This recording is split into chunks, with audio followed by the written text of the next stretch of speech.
Ассаламу алейкум, урматтуу телекөрүүчүлөр. Түз эфирде Ош Бирим телеканалынын жаргылчак программасы башталды. Адистер тукумсуздук акыркы кездеги актуалдуу көйгөй болуп баратканын айтышат. Үй бүлө куруп, бирок балалуу боло албай ажырашкан түгөйлөр да көбөйдү дешет. Эмне себептен тукумсуздук көйгөйү чыгып жатат? Биз бүгүн мына ушул теманы сөз кылабыз. Студияда мен Арген Нуров жана кесиптешим Бекназар Абдыкасымов. Саламатсыздарбы урматтуу телекөрүүчүлөр, бүгүн дал ушул тукумсуздук маселесин кантип алдын алабыз жана анын жоюунун жолдору деген маселеде атайын студиябызга конокторду чакырганбыз.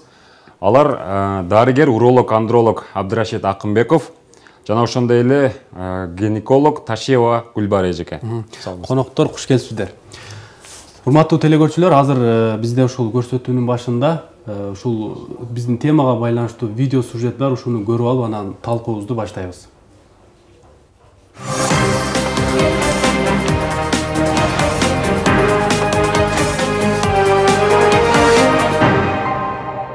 Дарыгерлердин айтымында саламаттыгында сөзсүз көйгөй бар. Мына ошол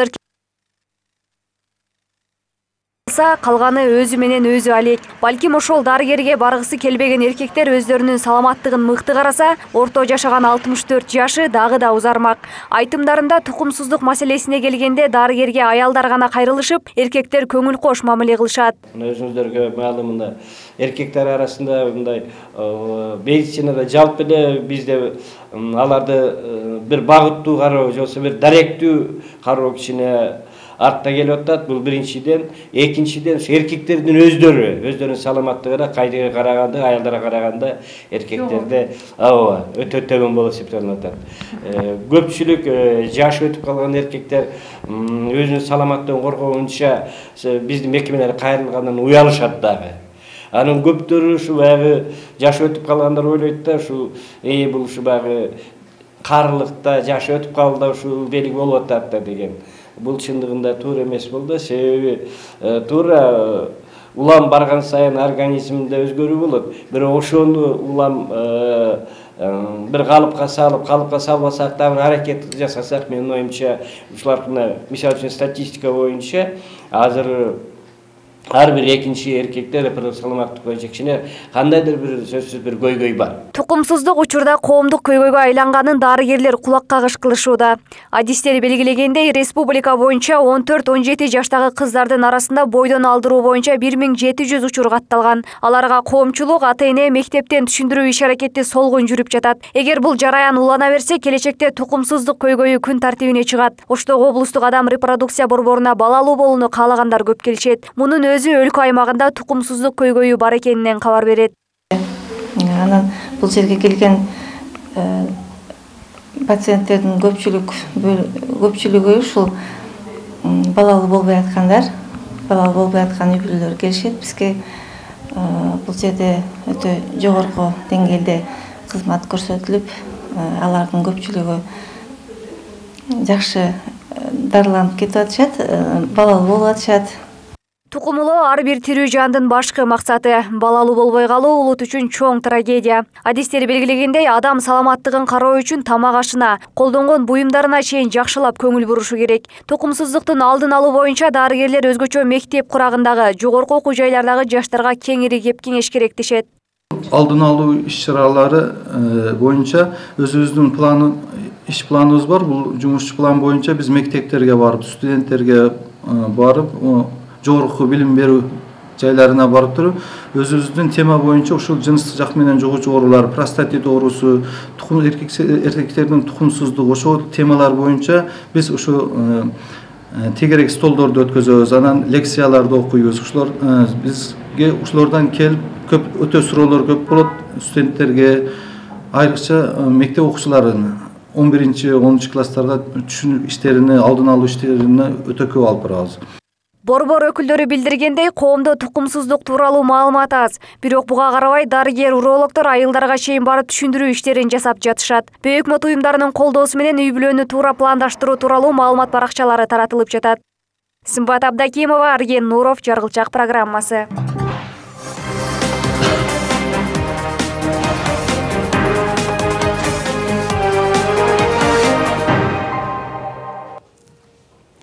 Түз эфирде жаргылчак берүүсү уланат. Урматтуу телекөрүүчүлөр, эгерде сиздерде да темага байланышкан суроолор болсо, экрандагы телефон номерге чалып байланышсаңыздар болот. Ал эми Абдырашид мырза, алгачкы эле суроону сизге берсек, дал ушул тукумсуздук бул кандай оору? Жана ал каяктан пайда болот? Ошол боюнча жооп берсеңиз.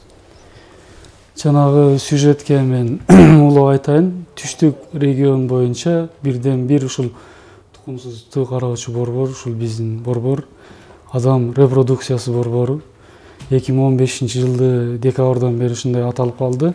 Ага чейин эл калк билет, бракисемия деген ат мененчи. Ушул борбор тукумсуздук боюнча аныктоо жумуштарын жүргүзөт, дабалоо жумуштарын жүргүзөт. Деги эле ошол биздин эле ушул Ош облусу эмес, башка региондордон, коңшу областтардан, коңшу мамлекеттерден дагы кайрылгандарды карашат.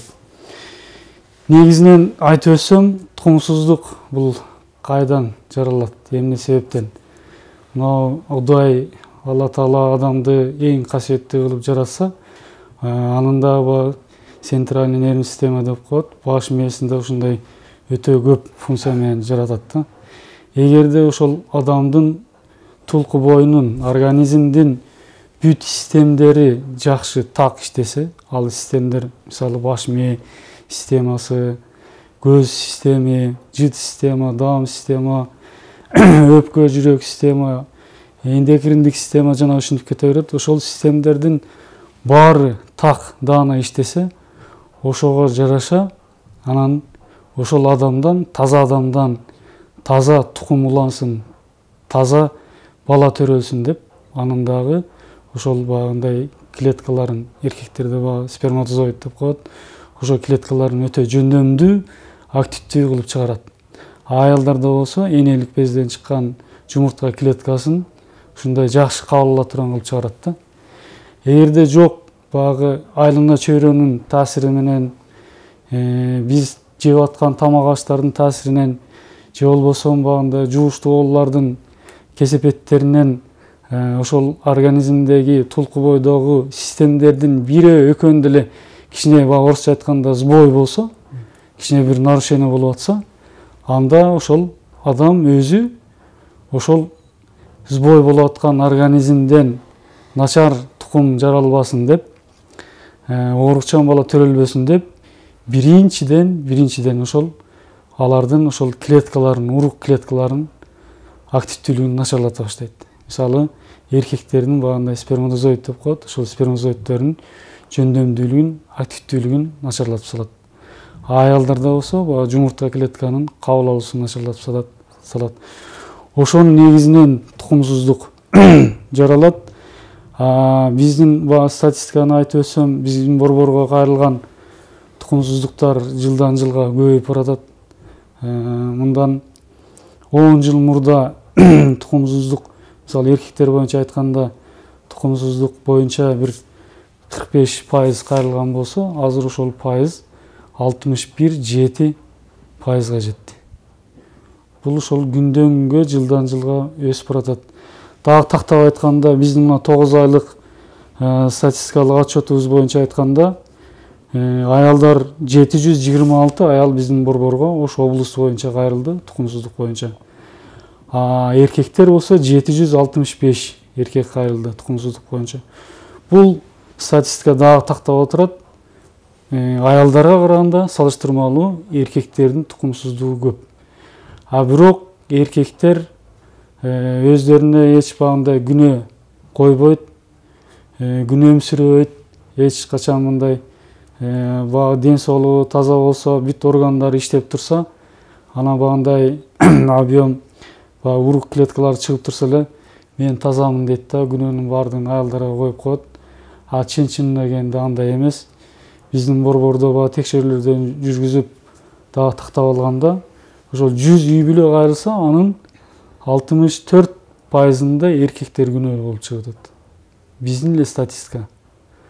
Бул эми биздин эле статистика эмес, бул Кыргызстан боюнча деле ушундай деп ойлойм, и башка мамлекеттерде деле ушул тукумсуздуктун көрсөткүчү өсүп баратат күндөн күнгө. Абдраш мырза, бул эркектерди көбүрөөк мындай себепкер деп атпайсызбы? Эмне себеп болот экен, мындай иликтеп көрдүңүздөрбү? Же бул тубасабы, же оору кийин жуктура алабы экен? Эми тукумсуздук тубаса тукумсуздуктар да болот. Төрөлгөндөн баштап эле багындай гормондук өзгөрүүлөр болуп, жыныстык органдары жетилбей, анан урук клеткалары чыкпай калат. Андай тубаса тукумсуздуктар да болот. А көбүнчө приобретенный деп коет, кийин өздөрү ошол жыныс органдарын жабыркатып алып, анан урук клеткалары чыкпай калып, экинчи тукумсуздук деп коет. Ошодон пайда болгон тукумсуздуктар биздин региондо көп. Мисалы баягы баары эле айланып келип, баягы биздин экономикабыздын начарлыгына келип такалат. Биздин баягы иштөө шартыбыз, айлана чөйрөбүз, жеген тамактарыбыз да кайта төйн. Мисалы ар кандай шарттарда эркектер иштейт. Эркектердин эң негизги максаты бул үй бүлөнү багуу, акча, каражат табуу. Ошол максатта ал ошол шартына карабай жумуштайт, шартына карабай иштешет, өзүнүн ден соолугуна көңүл бурулбай калат. Ошонун кесепетинен баягы айрыкча жыныс органдары жабыркап, анан тукумсуздук көбөйүп баратат. Андан кийинки экинчи маселе бул биз жеп аткан тамак аштар.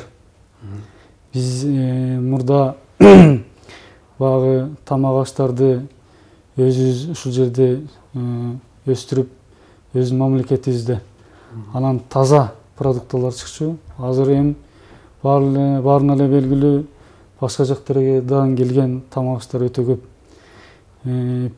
Баягы теплицаларда өскөн овощу, фруктылар, аларга кошулган багындай жакшы өстүрүү үчүн химикалык заттар, селитралар, азоттор, ошолор баардыгы ошол продукталарга өтүп, аларды биз жеп, ошонун негизинен, ошонун кесепетинен урук клеткалары начарлап атат, тукумсуздук көбөйүп атат. Үчүнчү дагы басым койчу нерсе бул баягы биздин региондогу баягы жыныс катнашы аркылуу жугучу оорулардын көбөйүшү. Аларды биз канчалык аракет кылбайлы, ал дагы жылдан жылга көбөйүп баратат. Ошол оорулардын алдын албай, же болбосо оору жуккандан кийин аны убагында дарылабай, өтүштүрүп, качан болбой калганда кайрылып, анан тукумсуздукка жеткизип алган эркектер өтө көп. Андан кийин дагы басым койчу нерсе бул баягы спирт ичимдиктердин ичилиши, тамеки, насвайдын чегилиши. Азыр кальяндын да колдонушу өтө көбөйүп баратат. Дагы ушу айта турган эң басым кое турган нерсе бул насвай. Элде айрыкча өспүрүмдөрдө насвай чегүү көбөйүп баратат. Ол насвай өтө зыян. Насвайдын составындагы тяжелый металлдар, айрыкча мышьяк деген уулуу зат бар. Ал зат ошо эркектердин уруктугуна өтө зыян. Бир эле насвай чеккенде ошол уруктуктун 85-90% активдүүлүгүн жоготот. Бирок ага карабай баягы тамошодо баткендиктерди шамаша кылып айтып калышат, насвай чегишет деп. Ошондонбу же элдер бири-бирин үгүттөп тамашалагандамы жаштар насвайды өтө көп чегип атат. Кыргызстан боюнча Баткен областы биринчи орунда турат насвай чегиш боюнча. Андан кийин Чоң-Алай, Араган ошентип кете берет. Тукумсуздук ошол Баткен областынан көп келип атат бизге. Себеби алар ошо мектеп курамынан баштап насвай чегишет. Баягы биз айтып коебуз, жыныстык алсыздык деп коет, мурда термин менен айтканда импотенция деп коет. Ошол оору дагы ушул Баткен областынан көп келип атат. Илгери биз жаш мезгилде насвайды 60 жаштан өткөн аксакалдар чекчү, чалдар деп коебуз. Анан ал аксакалдар айтчу: жаштар чекпегиле, насвай зыян, тукумсуз болуп каласың, анан жыныстык алсыздык болуп калат, импотент болуп каласың, чекпегиле дейтиле. Азыр эми ошол сөздү эч ким айтпайт, же айтса дагы жаштар укпайт. Алар багындай кээде мен тактап сурайм, эмне максат менен насвай чегесиң депчи. Жооп бере албайт. Үйрөнүп алып турмун дейт. А эмнеден жасалды насвай десе, так айта албайт. тамекиден дейт, калганын айта албайт. Насвайдын жасалышы өзү козопоянын күлүнөн, акиташтан, тамекинин мусорунан, анан дагы шелочка, тооктон, төөдөн деп коет. Ошолордун заңдарынан жасалат. Бул мындай копол сөз менен айтканда, бул арам оокат адамдарга, эркектерге өтө зыяндуу нерсе. Анан дагы кальянды айтып өттүм.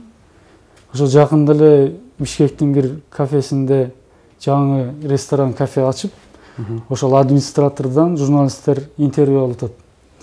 Сиздин ушул бир мындай залга столдорду коюп, анан баарына кальян коюптур. Эмне үчүн сиздин ушундай кальян койдуңуз десе, администратордун ответи: жок, жаштардын требованиясы ушул экен дейт. Жаштар сурап келет экен, биз ошого койдук дейт. Ошол окшош көйгөйлөрдү мамлекеттик деңгээлге чейин алып барып, бир токтомдорду чыгарып, же ушундай телевидение аркылуу, газета, журнал аркылуу биз алар менен күрөшүшүбүз керек. Насвай өтө зыян баардык эле адамга. Тамеки зыян, кальян зыян. Мен дайым эле айтып жүрөм. Мына жазда мага бир 20-га чыккан жаш жигит ата-энеси менен чогуу кайрылды. Нике үйлөнгөнүнө 1 ай болуптур. 1 айдан бери нике түнү аткарыла элек. Шаардагы бүт мекемелерди, медициналык мекемелерди баарына жолугуп чыгышыптыр. Обул больницага, психдиспансерге чейин барышыптыр. Анализдерин карасак, бир китеп болуптур, баары таза. Баары жакшы. Анан биз изилдей баштадык. Баланы отургузуп алып сурадым. Ичесиң, ичпейм дейт. Чегесиң, чекпейм дейт. Таптаза да. Анализдери баары таза. Бирок иш жок. Акырын айттым, эс алганда каяка барып эс аласың? Кафеге барабыз, өзүң жалгыз достору менен барабыз. Жөн эле барып отура бересиң, досторуң чексе, ичсе, сен эч нерсе кылбайсың. Жок. Кальян чегебиз деп айтат. Ары барганда кальян чегет. Ата-энесин чакырдым. Диагнозун ата-энесине айттым. Кальяндын эсебинен ушул иш болуп атат. Контроль 10 күн, лечениеси ушул. Үйдөн чыгарбай, контроль кыласыз, 10 күндөн кийин алып келесиз. 10 күндөн кийин бала келген жок, атасы келди, болду, иш бүттү. Ошого мен айтарым, ошол ичимдикти, тамекини, насвайды, кальянды ошол эркектердин жашоосунан жок кылса, алыс болсо, эркектердин саламатчылыгы жакшы болот деп ойлойм да. Рахмат. Мына Гүлбарам айым, мына айтсаңыз, аялдар арасында тукумсуздук кандай? Сиз дарыгерсиз, сизге келип кайрылат, алар менен балким сүйлөшөсүз. Ушундай тукумсуздук оору барбы экен? Эчинен саламатсыздарбы, урматтуу телекөрүүчүлөр, урматтуу биздин замандаштар. Аябай жакшы теманы көтөрүп чыгыпсыздар. Мен өзүм коллегама чоң рахмат айткым келет. Азыркы айткан маалымат катары чыныгы эркектик тукумсуздук бүгүнкү күндө саны көбөйүп атат. Ага эч кандай немеси жоктугун, ошого эле байланыштуу аялдардын тукумсуздугу көп. Булардын маалыматы бир гана Оштук репродуктивдик центрдин маалыматы болуп атат. Эгерде элестетсе, шаар боюнча 500 акушер-гинеколог болсо, ар бир гинекологдо жок болду дегенде 3-төн же 4-төн ошондой тукумсуздук менен кайрылуусу болот. Шаар деле алып келген, башка жакта айтпаганда. Ошондо өзүңүздөр деле эсептеп көрсөңөр, саны көп болот. Аялдарда болгон себептери дагы биринчиден тубаса болгондугу болот. Ал ал жактан ошол жыныстык органдары жок болуп төрөлүп калгандарда. Андайлар Кудайга шүгүр саны жок деле болуп эсептелет. Көбүнчө өзү репродуктивдик ден соолукка байланыштуу оорулардын сөзсүз эле баягы мурда айтчу элек непроходимость маточных труб деп коет, баягы жолдору байланып калгандан. Азыркы күндө эндокринная деп коет. Эндокринная система деген бар бизде, ошо тукумдашчылык бөлүп чыга турган. Ошондой биз тукумсуздук саны ошонун көбөйүп атат. Ал мындай алып келгенде Кудайым жаратканда, өзү аял кишини жаратканда түйүлдүк маалында эле канча яйцеклетка болуш керек, ошол запас менен жаратат. Эркектерде башкача, силер өмүр бою жашасаңар, өмүр бою силерде жаралып тура берет. Аял кишилерде ошол төрөлгөндө эле кыз бала канча жыл жашаса ошол жылга жараша эле ылайык, өзүнө ылайык эле тукумдарды запасы менен төрөлөт. Ал кээ биркилеринде ошо төрөлгөндө эле ошол гормондор жакшы неме кылбай калгандыктан баягы жашында кичинекей кыз убагында жакшы мындай катуу ооруларга байланышып калса да, көбүнчө мына менингит деген оорулар бар да. Ал мына эркектерге деле байланыштуу, бизге деле энцефалит деген оорулар бар. То есть мээлеринде кичинесинде ымыркай маалында ымыркайдан өтүп кийин окуу мектебинде окуп жүргөндө кийин баягы неме деп коет, бойго жеткен ошол учурларда кандай бир травма алып калабы же кандай бир инфекционный ооруларга байланышып калса, ошол оорулар дагы алып келиши мүмкүн. Бул только мындай биздин эле жыныстык органдарга байланыштуу эмес. Кийин гормондор жакшы бөлүнүп чыкпаган себебинен ошо тукум жаралып чыкпай калат. Аны билбей деле жүрө беришет. Бүгүнкү күндө көп энелер балдарына, кыздарына отуруп алып бир айтып берген мүмкүнчүлүгү жок. Дарыгерлеринде отуруп алып, баарына жөн эле барып, мектепке барып, ушундай болот деп айтканга дагы мүмкүнчүлүгү жок. Биздин менталитетке байланыштуу турмушка чыга элек кыз гинекологко баргандан тартынат. Себеби эртең эле ошол жерге барса айылга, бул жөнүндө эмнеге гинекологко бар деген ой менен ал байкуш бир семейный врачка деле барганга, оорубаса, кайрылганга мүмкүнчүлүгү жок да. Кыз бала убагында айызы келип туруш керек, келиш керек да, ай өзү жашына болот. Көбү даже ошо 16 жашка чейин келип калыш керек өзү негизи. 16 жашта эмес, 17 жашта келгендер бар, 18 жаш. Ага көңүл бурулбайт да. Айыз деген ай сайын келип туруш керек. Ага да көңүл бурбагандар бар. 6 айда бир, 2 айда бир келип жүргөндөр, алар да кайрылбаган үчүн билбей жүрө беришет. Анан турмушка чыкканда 1 жыл жашап жүргөндөн кийин балалуу болбой калгандыгын анан гана кайрылышкы болот. Жаман жагы, эгерден жөтөлүп калсаңар, өпкөңөр шамалдаптыр деп жөтөлдү деп белгиси бар. Белгиси байланыштуу силер кайрыласыңар дарыгерге. А тукумсуздуктун белгиси жок да. Onu 1 жыл күтүп туруп, анан 1 жыл регулярно жашаганда гана анан биз диагноз чыгарганга мажбурбуз. Ага чейин биз диагноз чыгарып коебуз. Гүлбара эже, кечирим сурайм, бизде азыр жарнамалык тыныгуу бар. Ушул жарнамага кезек бере эле анан айткан сөзүңүздү дагы улайсыз.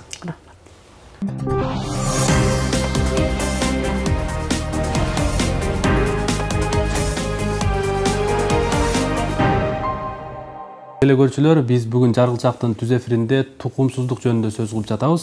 Коомдогу эң көйгөйлүү темалардын бири деп тандап алдык. Мен коноктор менен дагы бир ирет тааныштырып өтөйүн. Абдирашид Акынбеков, андролог, уролог, дарыгер, анан Гүлбара Ташиева бизде акушер, гинеколог.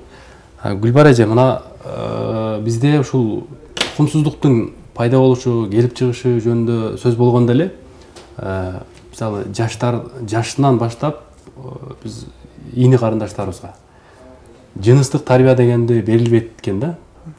Ушул боюнча эмне айта аласыз? Чындап эле бизде ушундай тарбия жокпу?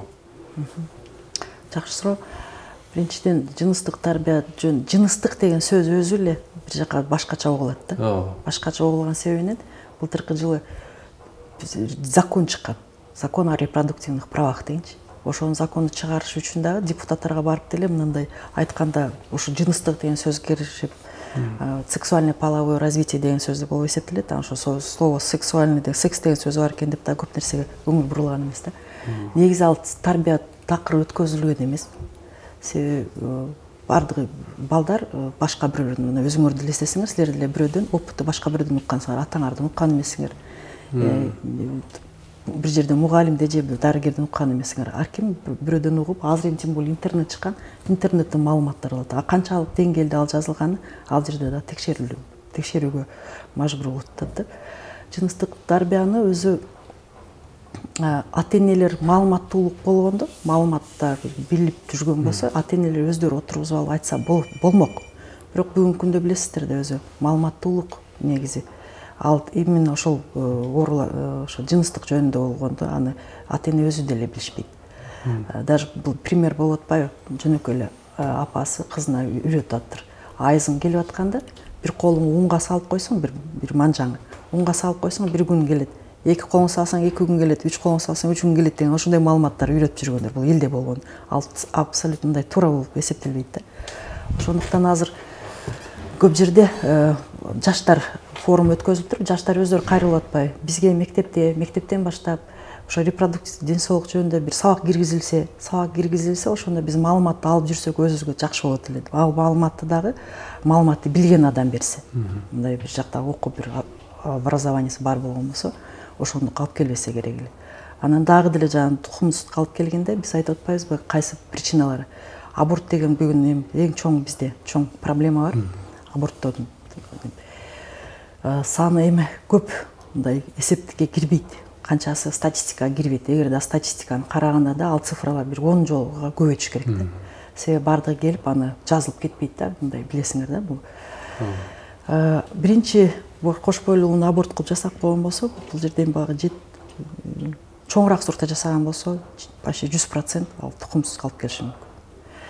Ошондуктан бүгүнкү күндө биз эми ушунчалык мындай өнүккөн өлкө болуп өзүбүздү эсептеген учурда дагы биз башкалар айтат да, бул кандай, ушул күндө алдын алуу жолдорун да билбегендер бар экен депчи.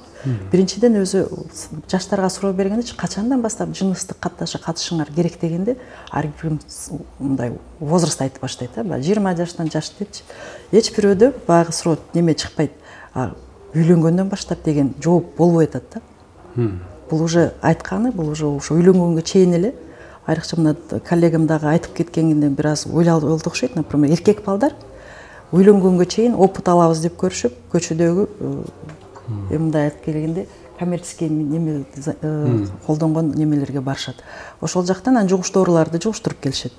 Жугуштуруп келгенден кийин ошол эле бала кийин анан келип үйлөнөт. Үйлөнгөндө ал жыныстык жол менен каттаачу оорулар болуп эсептелет. Ал келип эле кайтып эле өзүнүн жаңы эле эч нерсени көрбөгөн кызга уже жугуштуруп коюшу мүмкүн. Ал дагы ошо тукумсуздукка алып келет.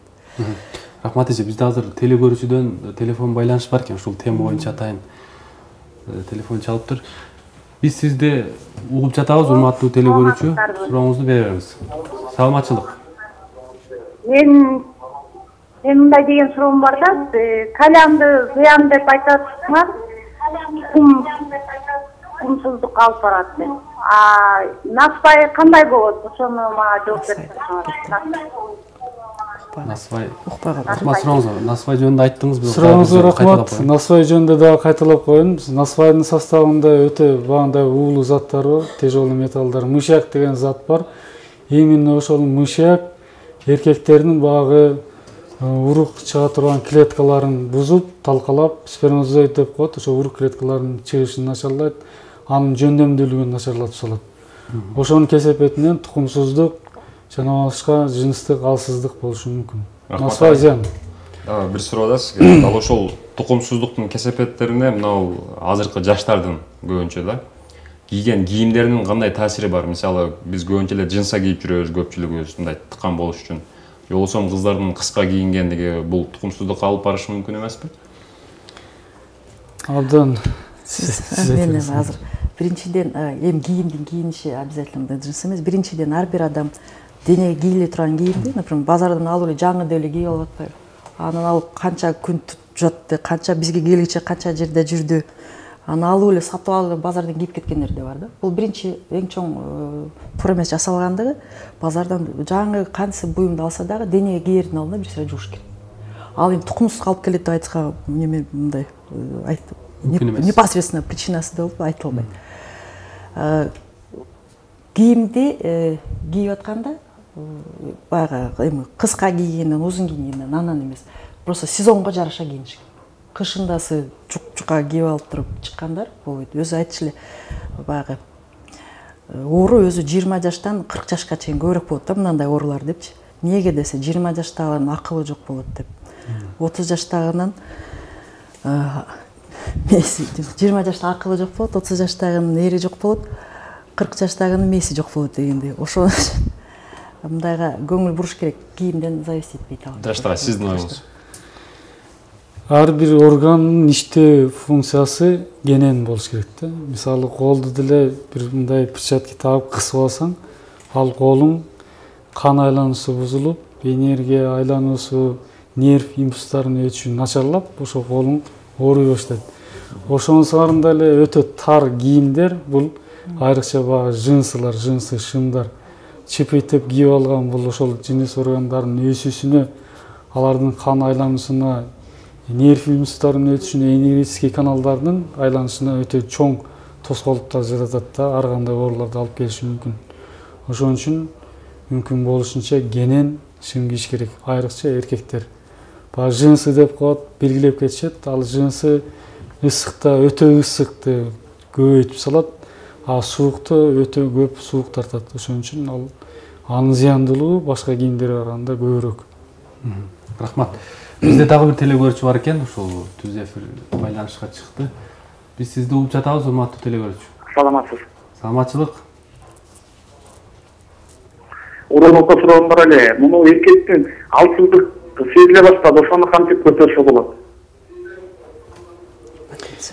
Жакшы суроо. Себеби биз бул көйгөй биздин областыбызда, деги эле Кыргызстанда, бүт эле мамлекеттерде көбөйүп бараткан оору болуп эсептелет. Жана бизде айтып өтпөдүбү башында? Эң биринчиси бул маалыматтын жоктугу. Айрыкча ошол өспүрүм мезгилден баштап маалымат жок. Ошол жыныстык тарбияны эч ким бербейт.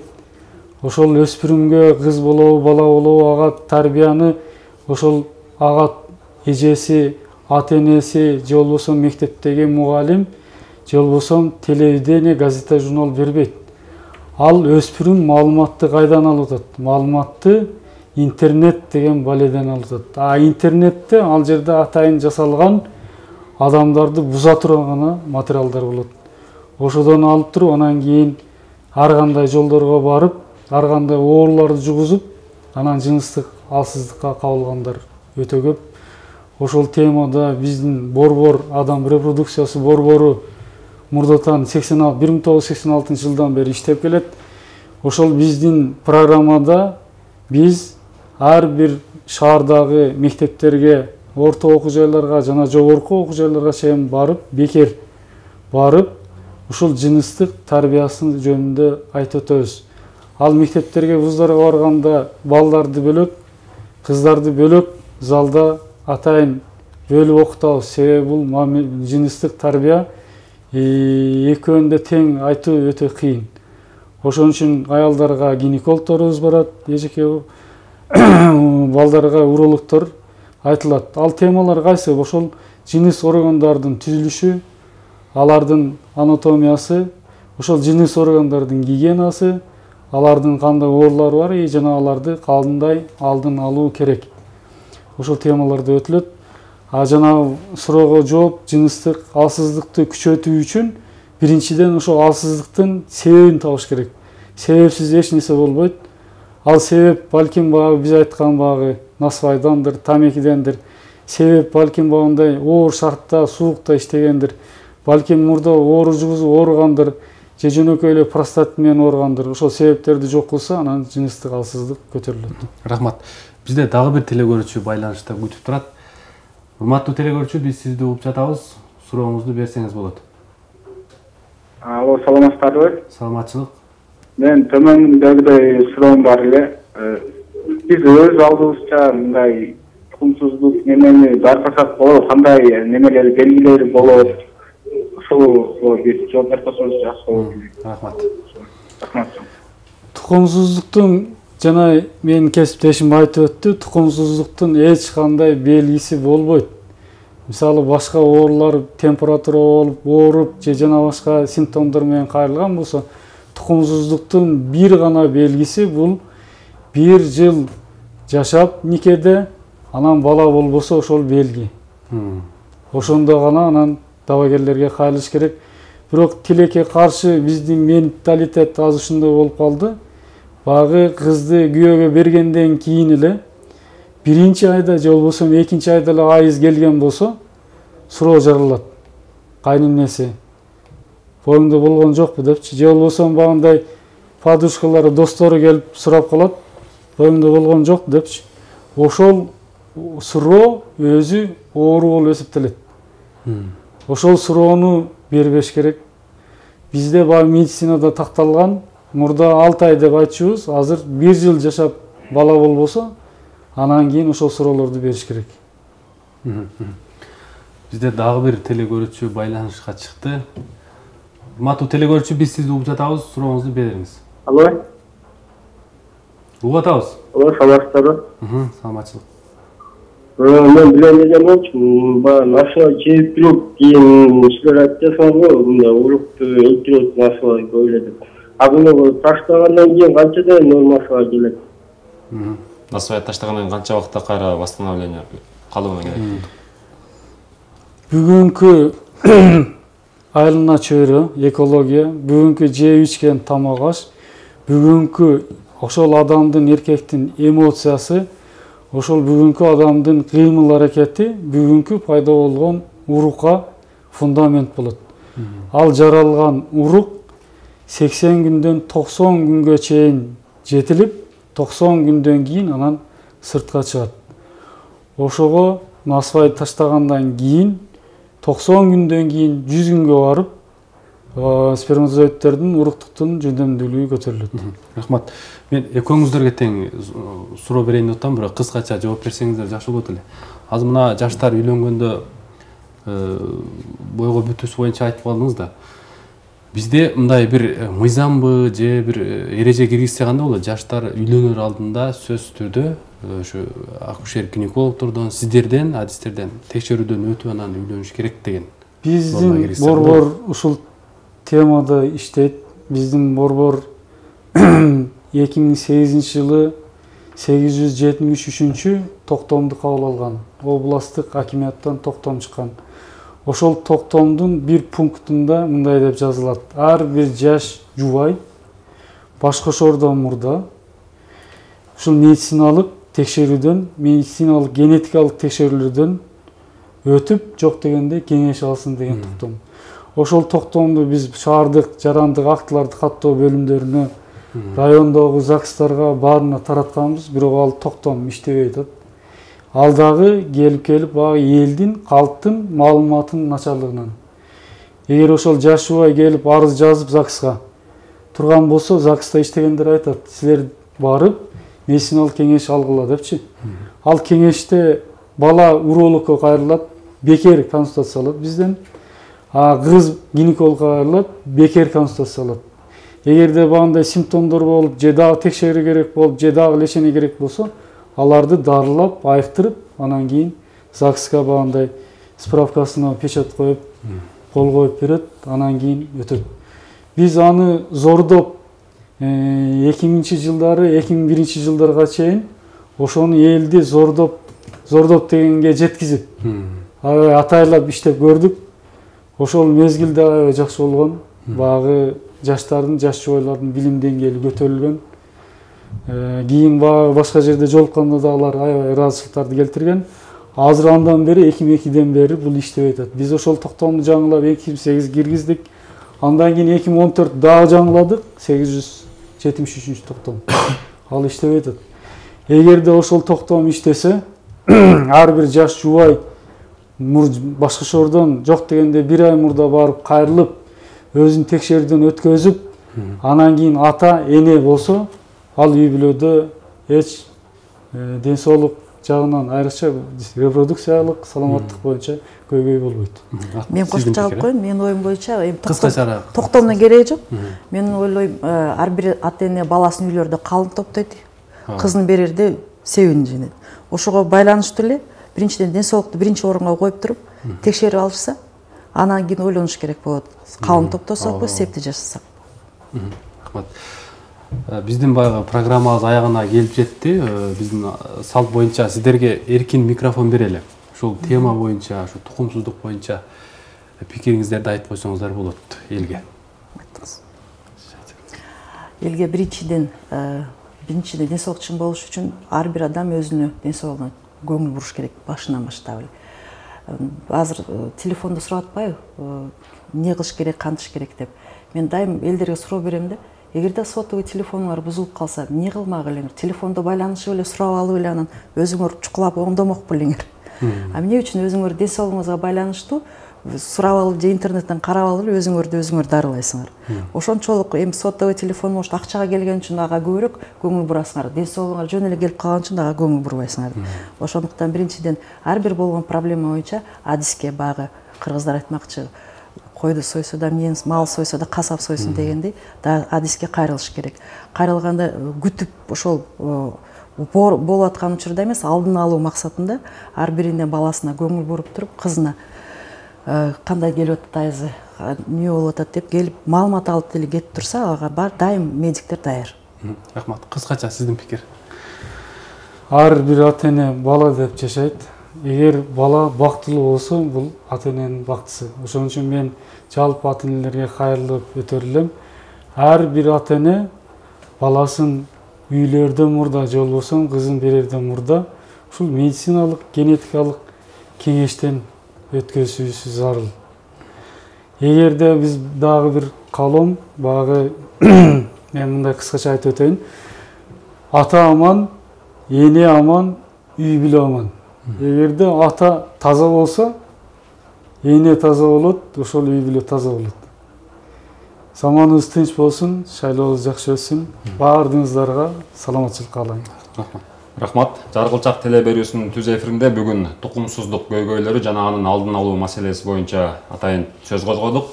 Бүгүнкү биздин конокторубуз дарыгер уролог Абдырашид Акынбеков агай жана ошондой эле акушер-гинеколог Гүлбара Ташиева айым болду. Урматтуу теле көрүүчүлөр, ушуну менен бүгүнкү жаргылчак берүүбүз аягына чыкты. Көрүшкөнчө саламатта калыңыздар.